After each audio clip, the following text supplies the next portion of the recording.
Γεια σας.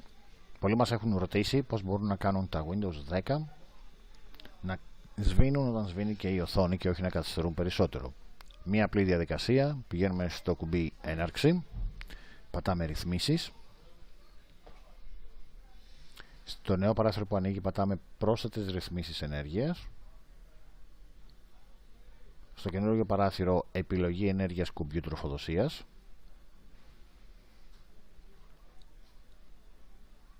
Εδώ πατάμε αλλαγή των ρυθμίσεων και θα πρέπει να ξετσεκάρουμε αυτό που λέει ενεργοποίηση γρήγορης εκκίνησης. Πατάμε αποθήκευση αλλαγών, κλείνουμε τα παράθυρα